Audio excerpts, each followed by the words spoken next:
A primeira fala vem uma fala de uma pessoa que todos sabem que eu admiro muito, sempre falo em sala de aula, né, que é o professor doutor Frederico Glitz, que é pós-doutorando em Direito Internacional pela UCB, Universidade Católica de Brasília, pós-doutor em Direito e Novas Tecnologias da Reggio Calabria, e doutor em Direito das Relações Sociais pela Universidade Federal, mestre também pela mesma universidade, especialista em Direito dos Negócios Internacionais pela UFSC, especialista em Direito Empresarial pelo Instituto de Ciências Sociais do Paraná, é graduado em Direito pela Universidade Federal do Paraná, professor de Direito Internacional, Privado e Contratual, membro do conselho editorial de vários periódicos especializados nacionais e internacionais, autor de diversos livros e artigos especializados, são muitos artigos, né, um látis extremamente extenso, componente da lista de árbitros da CANFIEP, da CAF e da CAMEDIARB,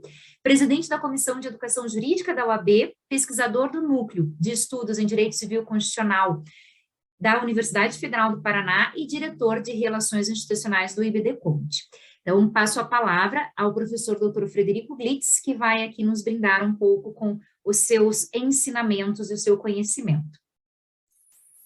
Obrigado, Glenda, pela gentileza. Antes de mais nada, obrigado pro Centro Acadêmico, na pessoa da Vitória e do André, pelo convite, pelo gentil convite.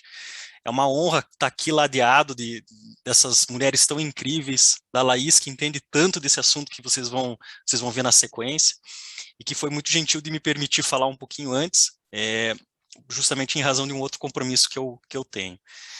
A Glenda, vocês não devem acreditar no que ela diz, ela é uma amiga minha de muito tempo e é minha sócia, então ela tende a exagerar tudo isso, mas o fato é que a admiração é mútua e que a gente acaba convivendo, né, nesse convívio, nesse desenvolvimento do nosso profissional e acadêmico, a gente acaba se percebendo as qualidades, né, e tentando trazer um pouco das qualidades dos outros para nós também, e uma dessas é a gentileza. A Glenda é uma pessoa extremamente gentil, além de profissional, assim, exemplar. O que me cabe fazer aqui com vocês? Eu precisava tratar do assunto, então, do superendividamento, especialmente da lei, do reflexo aqui que a lei traz. Eu estou projetando para vocês uma brevíssima apresentação que fiz, mais para organizar o meu raciocínio do que por qualquer outro motivo, mas a minha preocupação é uma preocupação um pouco de apresentação e também de levantar alguns questionamentos, tanto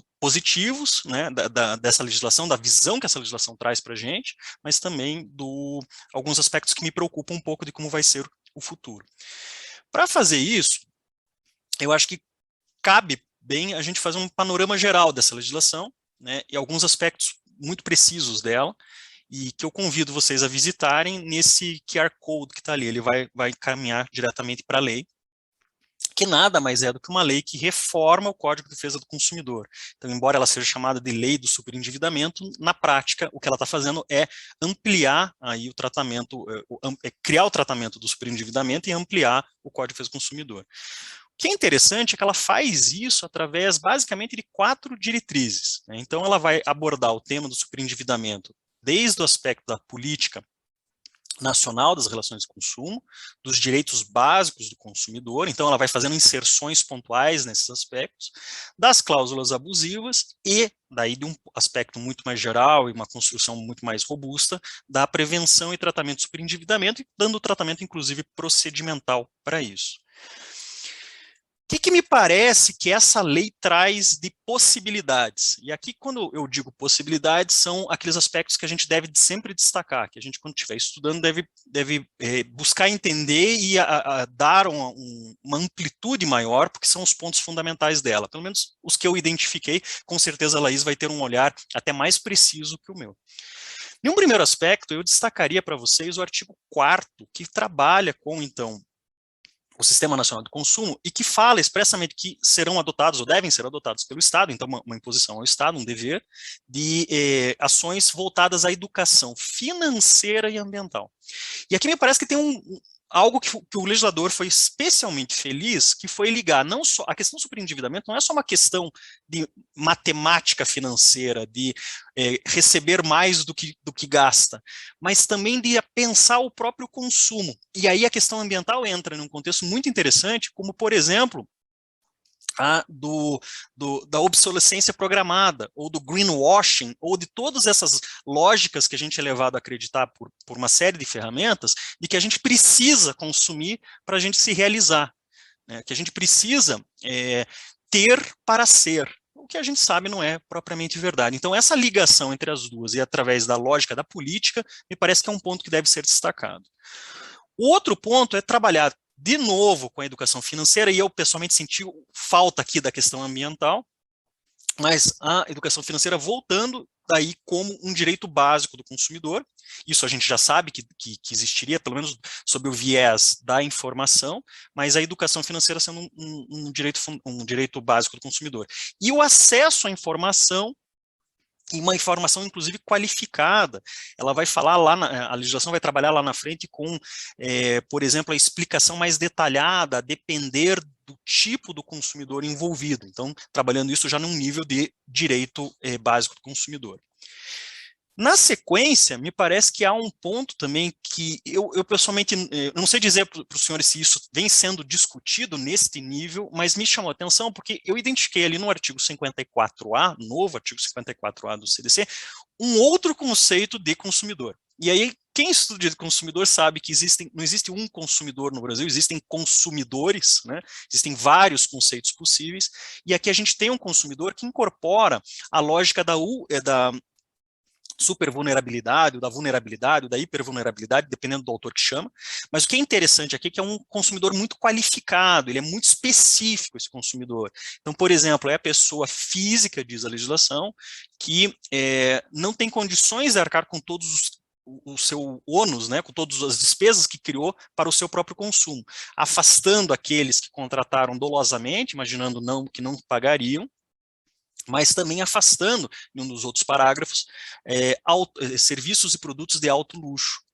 Ou seja, é alguém que não é só o consumidor destinatário final, como falava o artigo 3º, mas é alguém que já encontra um tratamento mais especial, se é que eu posso usar essa nomenclatura, em razão de uma situação de vulnerabilidade que se encontra. Também identifiquei nesse artigo 54, quando ele fala justamente eu vou mencionando para vocês rapidamente, mas na sequência, depois nas perguntas, a gente pode abrir os artigos e trabalhar com eles de uma forma até mais direta, ou eventualmente mesmo a Laís vai também trabalhar com eles, mas o que eu achei interessante aqui nesse artigo 54, quando ele exige, por exemplo, a informação prévia e detalhada, né? Detalhada em que sentido? Até mesmo das consequências, né? Então, não só o custo de você contratar, mas também as consequências do descumprimento, diz a lei. O artigo 54, inclusive fala, por exemplo, de preços que já era uma legislação anterior, então isso já existia na legislação consumerista, mas acabou sendo, talvez, deixado um pouco de lado, mas estabelecer, por exemplo, preço com base em unidades que são de compreensão do consumidor, como, por exemplo, quilo, litro e assim sucessivamente. E aqui eu acredito que tem um espaço muito interessante para inovação, que é justamente o espaço para o visual law aqui, para que os contratos ganhem um aspecto de desenho, até de design, mas de explicação, para que essa informação atinja o consumidor de uma forma muito específica. Também a lei traz um novo conceito de publicidade. A gente sabe que o artigo 37 trabalha com publicidade enganosa e abusiva, e aqui ele vai... Eu classificaria como uma publicidade abusiva, mas a lei usa expressamente o termo publicidade proibida e oferta proibida. Então, são ofertas como a gente via antigamente, quando a gente estava vivendo uma outra normalidade, e nós íamos, por exemplo, aos centros da cidade, normalmente muito próximo às agências do INSS, em que se oferece, por exemplo, A ou B, se dá um desconto, ou mesmo até um produto. E eu digo para vocês que eu cheguei já a ver hipóteses em que se oferecia dentaduras para aquele aposentado que fosse fazer o financiamento, por exemplo, que fosse fazer um empréstimo. Então, esse tipo de prática sendo não só reconhecida pela legislação, mas deixado muito claro que ela é proibida. E além disso, a gente pode destacar ainda outros 3 pontos, tá? Sempre nesse aspecto extremamente positivo, coisas que a gente precisa prestar atenção e ver como implementar dessa legislação. A informação de volta, uma informação qualificada no sentido de, inclusive, esclarecer, e aqui eu acho interessante porque a legislação parece dar a entender que e acho que é essa a linha mesmo do raciocínio, que é uma obrigação do fornecedor educar, até em algum nível, entre aspas, juridicamente, o seu consumidor. Ou seja, explicar para ele não só custo, não é só uma questão financeira, mas educar também o que quer dizer se ele não cumpre essa obrigação. O que quer dizer onerar com juros e cláusula penal, por exemplo, a prestação. O que quer dizer ter o nome, o registro negativo do seu nome. E isto vai além do só dizer custa tanto. E aqui é uma obrigação bastante impertinente e volto a fazer referência ao visual law. Talvez aqui seja um espaço para que, para alguns tipos de consumidor, seja necessário explicar. E me permitam usar a expressão em nenhum sentido depreciativa, em algum sentido até desenhar. E aqui usar o design, a inovação, para esse aspecto contratual. Também fala em avaliação responsável do crédito. E a avaliação responsável do crédito, ainda que seja uma cláusula mais aberta, ela não tenha tantas diretrizes objetivas, no sentido de avaliar o que se concede e a quem se concede. Em algum sentido, inverter também a questão da análise e da autonomia no sentido da escolha. Então, a escolha do consumidor, ela precisa não só ser bem informada, mas eu também preciso, no momento da concessão do crédito, avaliar se ele pode aquilo. Porque também isso poderia ser um abuso de direito, em algum sentido. Por fim, a criação, que eu imagino que a Laís vai destrinchar com vocês, de todo um procedimento de negociação, para que essa situação do superendividamento não acabe gerando, então, uma hipótese em que alguém se enterra em uma dívida e nunca mais consiga sair dela. E sim, criando-se um mecanismo procedimental, estou usando aqui a expressão procedimental porque ele não necessariamente é judicial, né, mas um mecanismo procedimental que também, se não for bem sucedido, poderá ser substituído por uma intervenção judicial para auxiliar o consumidor a sair dessa situação de superendividamento. Mas como, claro, também como são as rosas, né, tem a beleza da rosa, tem os espinhos. E aqui a gente também tem alguns espinhos nessa legislação, e esses espinhos eu identifico pelo menos em 4 pontos. Também de uma forma muito breve, para a gente poder começar a discutir esse assunto. O primeiro deles é uma nova cláusula abusiva. Eu até tive a oportunidade de escrever o texto um pouquinho antes da edição da lei, do sancionamento da lei, um texto que depois os senhores têm disponível no último slide, um QR Code, se interessarem. Minha preocupação naquele momento era o olhar para o consumidor internacional, então para as relações internacionais de consumo. Mas me preocupa um pouco com essa expressão aberta dessa nova cláusula abusiva, que menciona, então, serem abusivas aquelas cláusulas que limitam, de qualquer forma, diz a lei, o acesso aos órgãos do Poder Judiciário.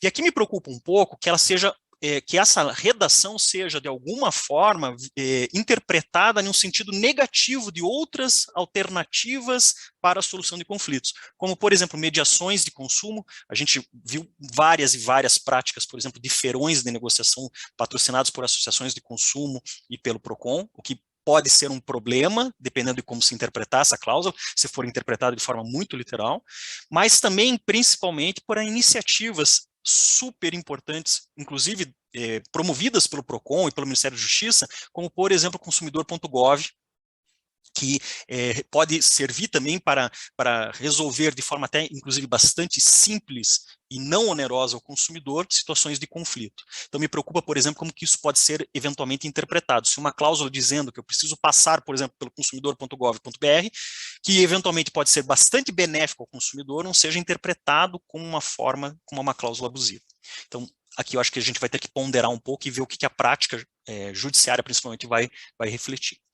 A segunda, e aqui é uma crítica um pouco mais contundente, é de que alguns créditos escaparam, né, dessa situação do superendividamento e estão fora do procedimento, como, por exemplo, os de financiamento imobiliário, que são algumas vezes muito onerosos e acabam sendo tratados, apesar de serem financiamentos para um acesso a um segundo direito fundamental, que é a moradia, eles acabam sendo retirados da lógica do superendividamento. E a gente sabe que várias famílias estão superendividadas, não apenas por consumo, por exemplo, de bens para a sua própria subsistência, mas também por conta da necessidade de substituição, por exemplo, do local em que moram, enfim, a busca da casa própria, etc. Então, essa situação, principalmente envolvendo créditos garantidos por garantias reais e financiamentos imobiliários, me preocupa um pouco. Terceira situação é algo que eu senti falta.